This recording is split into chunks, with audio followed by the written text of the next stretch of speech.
There is no such thing as 20% down in multifamily. And you know what? That's going to piss some people off, but it's the truth. So if there's some YouTube guru, some TikTok guy out there or gal out there telling you that, yes, if you buy a $5 million apartment building, all you need is $1 million, it's not the truth. Now, it's not totally wrong, but they're not really telling you everything that you need to know.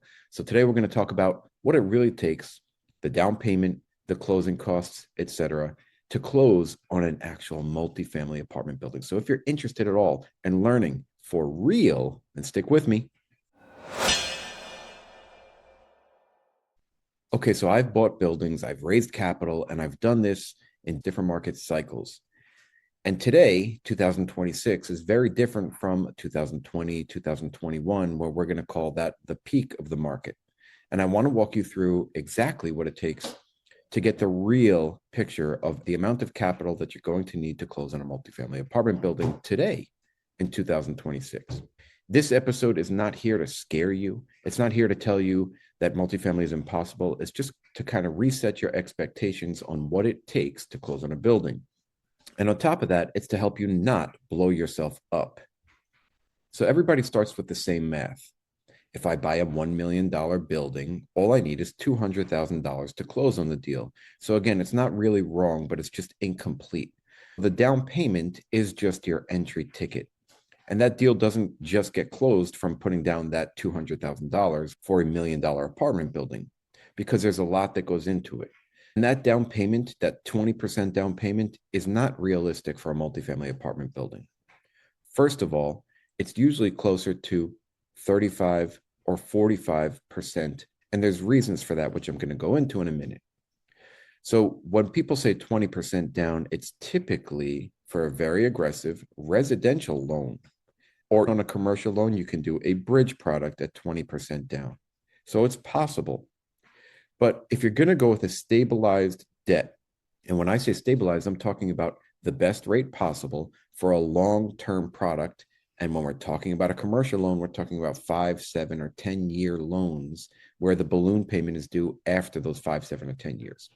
If you're going to purchase a property today and put down 20% on a commercial building, which again is possible, you're doing it because it's a bridge product and you have to bridge the gap from there being some sort of operational inefficiency or value add component physically to the property that's going to get you to bridge from point A to point B to where it's now a stabilized product, and you can go into a stabilized loan at a much better interest rate. The problem is stabilized loans today, or commercial bank loans or local bank or federal credit unions or even agency debt, Fannie and Freddie, are not going to allow you to put down just 20% on a stabilized product with the best rate possible. Most of the time, it's because the DSCR, or the debt service coverage ratio, just won't work at 20% down. Okay, so you have to meet a certain threshold when you're getting a loan. So to back all this up and to wrap all this up, if you are looking at a multifamily apartment building for $1 million and you want to buy it with 20% down, it's possible, but it's risky because you're going to take a high interest rate bridge loan to get that closed. And then there are still other costs involved with it besides just the down payment, which I'm going to get to next. So yes, it's possible to put 20% down, but that's not stabilized debt. You're not going to go to a local bank, a local lender, a federal credit union, or agency debt, Fannie and Freddie, and get a 20% down loan. That does not happen. Again, I will restate why. The main reason is because the debt service will not be covered. Remember, the bank needs to know that they're going to get paid if they're going to lend you a certain amount of money, which means they have to be at a 1.25 to 1.35 debt service coverage ratio. Okay. So if the debt is $100,000 a year, you have to be making, or the property has to show NOI of at least $125,000 to $135,000 per year. What does that leave you with in the end? Very little distributable income on your side.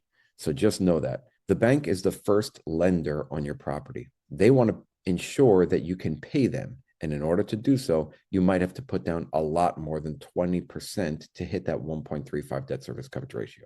Okay. So that's number one. Number two, closing costs. What people tend to forget about is even if you are putting 20% down, right? Let's say you have an 80% LTV loan to value, and you can put down 20%.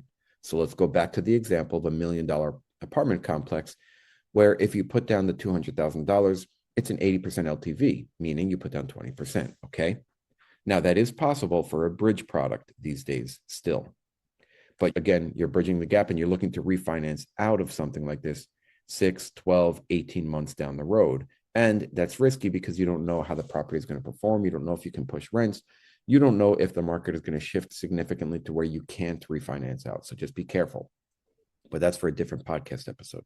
So for today, if you're going to put down 20%, $200,000, there are still other costs involved. Legal fees, lender fees, third-party reports, title fees, escrows, CapEx, because a lot of times we go into properties knowing that if you're going to hold it for 5 to 7 to 10 years, things have to be done to the property.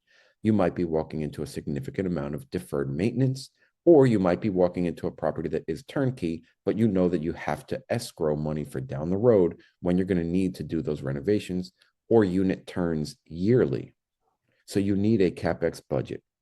And that's the big one that everyone underestimates. Even if it is turnkey, you're going to need $5,000 to $10,000 per unit at some point to renovate or do unit turns or to handle some ancillary items or things that could pop up down the road, like a septic tank that goes out, an AC that goes out, cast iron plumbing that might need to be replaced, electrical issues, or changing out a roof or something like that. And yes, you're going to create a budget for this at some point during your due diligence when you're looking to close on a property like this. But a lot of people make the mistake of just coming up with a CapEx budget for what is needed to make the repairs today.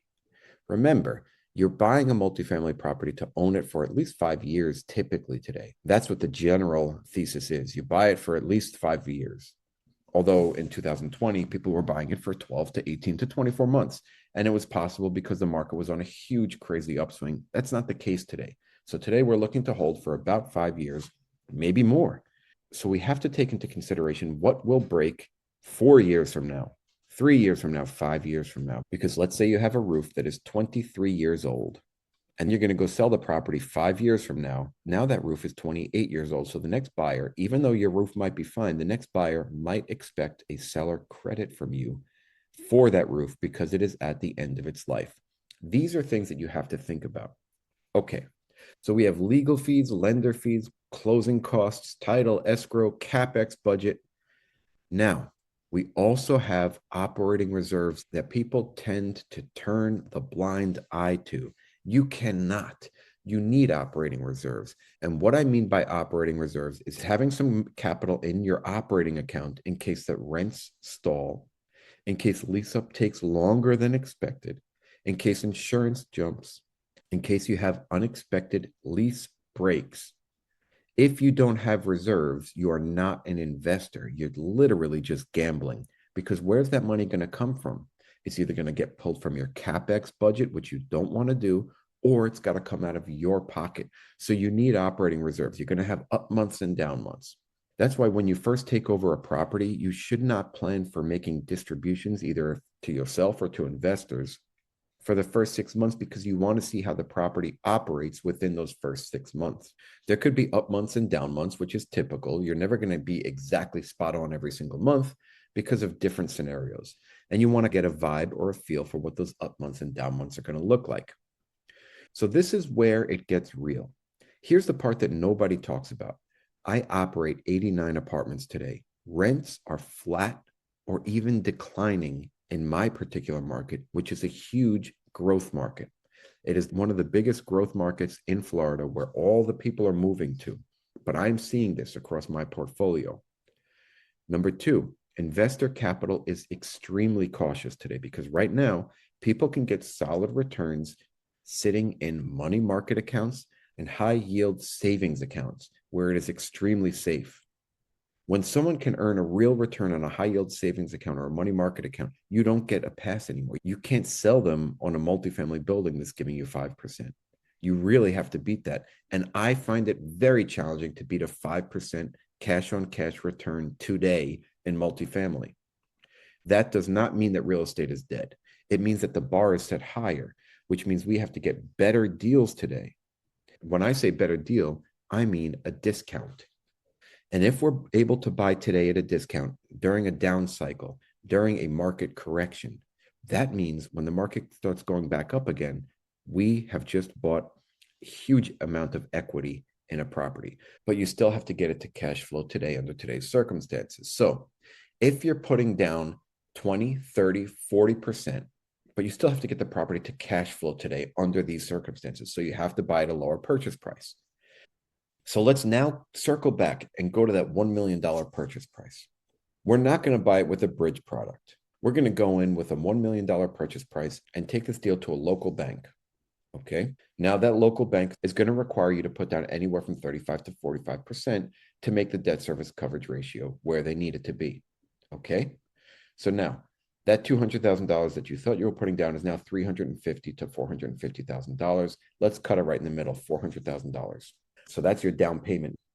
Now we take closing costs. Typical closing costs today are going to cost you about 3%, anywhere from 2.5% to 3.5% of the purchase price. At a $1 million purchase price, your closing costs are going to be $30,000. So we have to factor that in. Let's say we have $400,000 down plus $30,000 for closing costs.